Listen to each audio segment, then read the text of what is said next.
ఉత్తరప్రదేశ్‌లోని చంబల్ జిల్లాలో ఓ దారుణ ఘటన జరిగింది. ఓ అక్రమ సంబంధానికి అడ్డొస్తున్నాడని భర్తను దారుణంగా చంపిందే కాకుండా అతన్ని గ్రైండర్‌లో వేసి పీసులుగా చేసేసింది. బాడీ మొత్తాన్ని నుజ్జు నుజ్జు అయిపోయిన తర్వాత గ్రైండర్‌లో తీసుకుపోయి బయట పడేసిందనమాట. అంటే ఏ మాత్రం ఆధారాలు లభించకుండా ప్రయత్నం చేసింది. కానీ అతని ఒంటి మీద ఉన్నటువంటి టాటూ ఈమెదే హత్య చేసింది అని చెప్పి పట్టించింది. ఎంత దారుణం అంటే చంపేసిందే కాకుండా పోలీసుల దగ్గరికి వెళ్ళి భర్త కనిపించట్లేదని చెప్పేసి కంప్లైంట్ కూడా ఇచ్చింది. చివరికి పోలీసులు అయితే పట్టుకున్నారనుకోండి. ఒక్కసారి మనం అసలు ఇంత దారుణంగా ఎలా ప్రవర్తిస్తారు, ఇంత కిరాతకంగా ఎలా ఉంటారు మనుషులు, ఎలా చేయగలుగుతారు, వాళ్ళకి ఏం అనిపించదా అలా చేస్తుంటే? ఈ విషయాలు మనతో మాట్లాడటానికి ప్రముఖ సైకాలజిస్ట్ వీరేంద్ర గారు లైవ్ కాల్ అందుబాటులో ఉన్నారు. ఒకసారి ఆయనతో మాట్లాడదాం. సార్ నమస్తే అండి. డాక్టర్ గారు నమస్తే. డాక్టర్ గారు, మనం లాస్ట్ ఇయర్ చూసాము హైదరాబాద్లో కూడా ఒక మిలిటరీలో చేసి వచ్చినటువంటి ఒక వ్యక్తి తన భార్యని చంపేసి గ్రైండర్లో మిక్సీలాగా గ్రైండర్లో వేసి చేసేసి ఆ తర్వాత దాన్ని తీసుకెళ్ళి కుక్కర్లో ఉడకబెట్టి పౌడర్ రూపంలో చేసేసి తీసుకుపోయి చెరువులో కలిపేశాడు. అది అసలు చెప్పాలంటే కూడా ఒక రకమైనటువంటి ఇప్పటికీ ఇంకా, ఎందుకంటే ఆ రోజు ఆ ఘటన జరిగినప్పుడు నేను వెళ్ళొచ్చాను, అక్కడకు చూశాను సార్. మొత్తం అంత దారుణంగా అనిపించింది. అసలు ఇప్పుడు చెప్తుంటే కూడా ఒక రకంగా అనిపిస్తుంది. మళ్ళీ అలాంటి ఘటనే ఇప్పుడు ఉత్తరప్రదేశ్లో చోటు చేసుకుంది. భర్తని చంపేసి గ్రైండర్లో వేసి నుజ్జు చేసేసి తీసుకెళ్ళి చెరువులో ఎక్కడ పడబోసింది.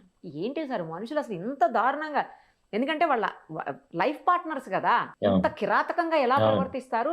కొంచెం కూడా మానవత్వం లేకుండా ఎలా ప్రవర్తిస్తారు అసలు? ఫస్ట్ ఆఫ్ ఆల్ ఈ ఘటన డిసెంబర్ 18 జరిగిందంట సార్. చాలా లేటుగా నిన్న ఈ రోజు బయటకు వచ్చింది. సరే అండి, ఇప్పుడు దీన్ని మనం 2-3 భాగాలుగా విడగొట్టి చూద్దాం. సో దట్ మనకు క్లారిటీ వస్తుంది.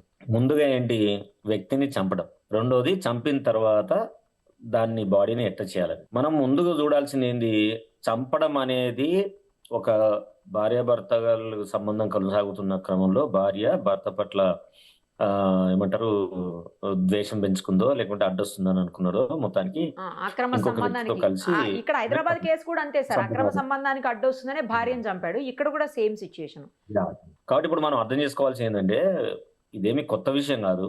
ప్రపంచవ్యాప్తంగా మనిషి పుట్టికనే ఈ భూమి మీద పుట్టినప్పటి నుంచి ఉన్న greatest the most powerful attraction ఏదైనా ఉందని అంటే opposite sex attraction, right? So ఇప్పుడు భార్యాభర్తల మధ్య ఉన్న ఆకర్షణ అది సరిగ్గా లేనప్పుడు వేరే వ్యక్తులకు ఆకర్షితులు అవ్వడం, వేరే వ్యక్తుల్ని ప్రేమించడం, వేరే వ్యక్తులు పెళ్లి చేసుకోవడం, సంబంధించి విడిపోవడం అనేది చాలా రోజుల నుంచి చాలా సాధారణంగా మనకు కనిపిస్తుంది. మనం రకరకాల సూత్రాలు, రకరకాల రూల్స్ అండ్ రెగ్యులేషన్స్, చట్టాలు, మతము ఇవన్నీ పెట్టి మనం ఫిక్స్ చేయడానికి ట్రై చేస్తాం. కానీ బట్ సమ్హౌ ఒకసారి ఎక్స్టర్నల్ రిలేషన్షిప్ ఎంటర్ అయిన తర్వాత వాళ్ళు ఈ రిలేషన్ నుంచి జంప్ అయిపోయి ఆ రిలేషన్షిప్ పోతారు అనేది కొన్ని వేల కేసులు మన పరిసరాల్లో జరుగుతూ ఉన్నాయి. ఓకే, సో ఇప్పుడు ఎందుకు చంపుతున్నారు? వాళ్ళ ఒక సంబంధం ఇష్టం లేదు. ఇష్టం లేనప్పుడు ఏం చేయొచ్చు? డెఫినెట్ గా డివోర్స్ అనే ఆప్షన్, ఎగ్జిట్ ఆప్షన్ ఎప్పుడు ఉంది కదా. వదిలేయచ్చు, ఎవరి పాటికి వాళ్ళు బతకచ్చు. ఏ మతంలో అయినా, ఏ చట్టంలో అయినా, ఏ దేశంలో అయినా ఎగ్జిట్ ఉంది. మ్యారేజ్ ఎంట్రీ కానీ ఆప్షన్ ఉంది. అయినా సరే ఎందుకు వీళ్ళు చంపుతున్నారు?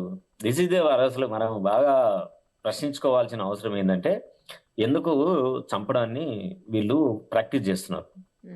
ఎందుకు చేస్తున్నారంటే, ఒకటి, ఈ చేసే వ్యక్తులు, ఈ చంపడం అనే వ్యక్తులు వాళ్ళకి ఐక్యూ లెవెల్స్ తక్కువ ఉంటాయి. వాళ్ళు బియాండ్ సిచ్యువేషన్ ఆలోచించలేరు. వాళ్ళు చేస్తున్న ప్రతిసారి ఏమనుకుంటారంటే, నేను ఇప్పుడు చేస్తున్న పనిని ఎవ్వరు గుర్తించరు, మనం చెప్తే నమ్మేస్తారు. దీనికి వాళ్ళు ఎట్లా నమ్ముతారు? ఇప్పుడు ఇంత టెక్నాలజీ అడ్వాన్స్ అయిపోయింది.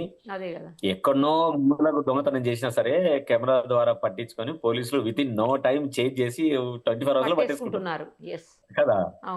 ఇంత టెక్నాలజీ అయినా కూడా వీళ్ళు ఎందుకు ఇట్లా ఆలోచిస్తారు అని అంటే, ఇప్పుడు మనం సినిమాలు చూస్తున్నాం అనుకోండి. సినిమాలో ఏం చూస్తారండి? సినిమాలో పోలీసులు ఉట్టి పనికిరాని సిస్టమ్. మన హీరో గారు వెళ్ళి 100 మందిని చంపేస్తారు, ఎవరు పట్టుకోరు. విలన్ గారు వెళ్ళి ఇంకో 100 మంది చంపేస్తారు, ఎవరు పట్టుకోరు. హీరోయిన్ రోడ్డు మీద కొడతారు, ఏం పట్టుకోరు. ఒక అమ్మాయిని టీజ్ చేస్తారు, ఏం కాదు. సో ఇవన్నీ ఏం చేస్తున్నాయి, మనకి మనం అనుకున్న ఆలోచనకు సపోర్ట్ చేస్తాయి.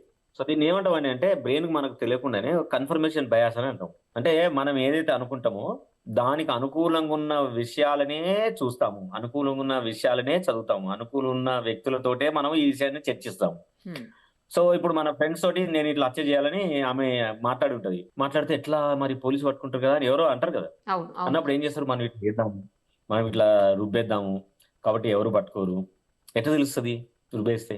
ఉమ్. ఎవరు తెలియదు. సో తెలియాలి, వీళ్ళకి అర్థం కాని ఏ విషయం అని అంటే, నిజంగానే ఒక వ్యక్తి మనతో జీవిస్తున్న వ్యక్తి లేడు అనగానే ఈ సిస్టమ్ ఎట్లా ఊరుకుంటది ఒకటి. రెండోది, కుటుంబ సభ్యులు గాని Yes, దాంతో కుటుంబ ఆ సభ్యులు అబ్బాయికి కూడా. కనెక్ట్ అవును. ఉండవచ్చు కానీ, అవును. కనీసం స్నేహితులు గాని ఎవరో ఒకరు ప్రశ్నిస్తారు కదా. ఖచ్చితంగా. ఆ ప్రశ్నను ఎట్లా నమ్ముతావు? మనిషిని చంపినావు సరే, ఉమ్. బట్ మనుషుల్లో ఉండే ప్రశ్నను యూ కెనాట్ కిల్ ఇట్ కదా. ఇక్కడ majority of the people they do mistake. వాళ్ళకి ఇక్కడ ఒకటి, వాళ్ళకి ఆ ఇంటెలిజెన్స్ ఎక్కువ ఉండదు. దూరంగా ఆలోచించి ఏం జరిగితే బాగుంటుందో అని ఆలోచించలేరు వాళ్ళు. That is one. రెండోది, కన్ఫర్మేషన్ బయాస్ తోటి మనం ఏదో అనుకుంటామో అదే చెప్పే వాళ్ళతో మాట్లాడి కన్ఫర్మ్ చేసుకుంటారు. ఏంటంటే అవును అవును గుర్తించరు, ఎవరు గుర్తించరు, మనం హ్యాపీగా ఉండొచ్చు అనే భావననే సపోర్ట్ చేసే ట్రూప్ లోనే ఉంటారు వాళ్ళు. దట్ ఈస్ రెండోది. మూడోది ఏంటంటే, ఇట్లాంటి నేర ప్రవృత్తి చేయాలి, ఇట్లా చంపాలి అనేది వ్యక్తులకు వాళ్ళకు ఆల్రెడీ మానసికంగానే జబ్బు ఉంటది. Okay.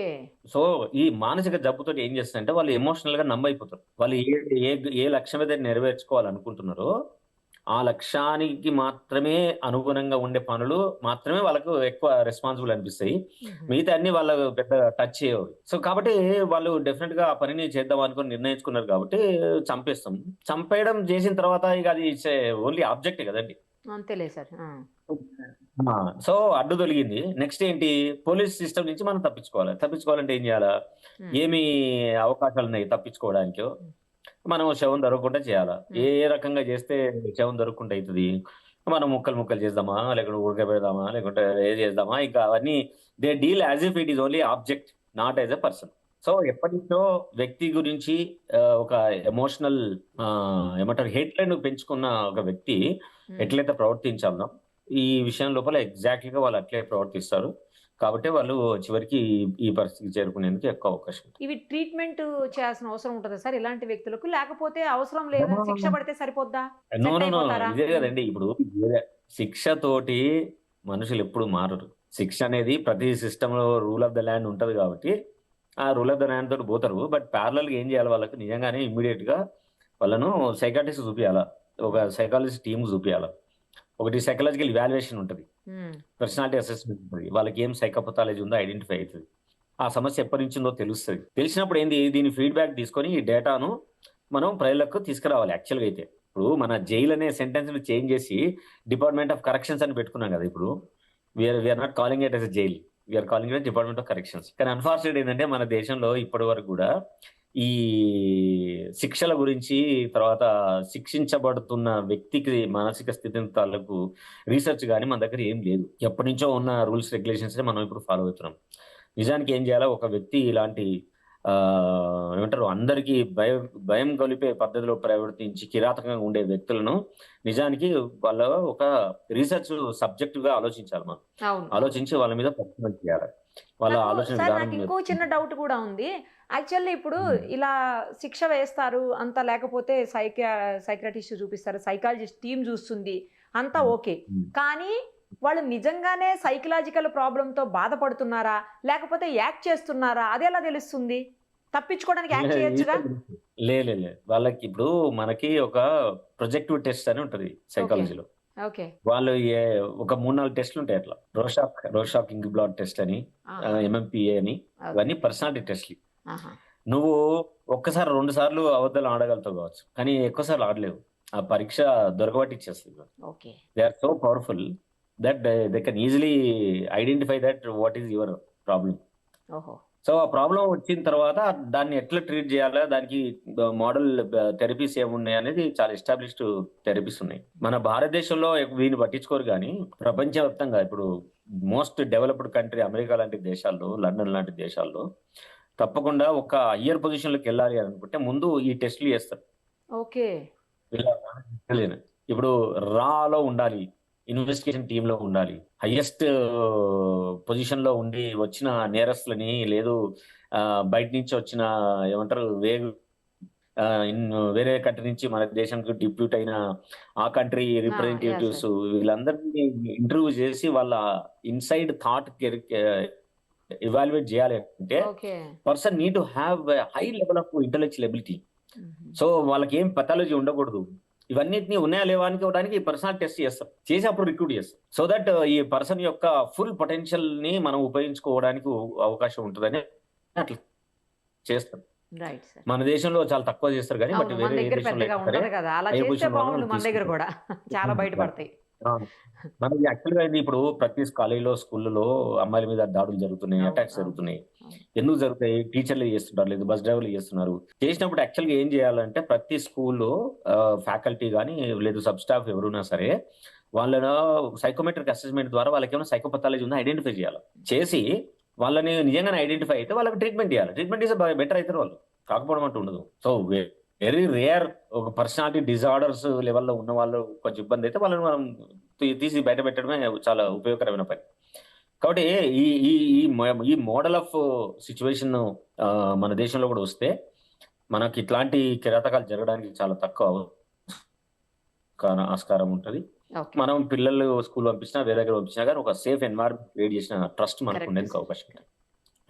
Thank you sir. Thank you so much. Thank you.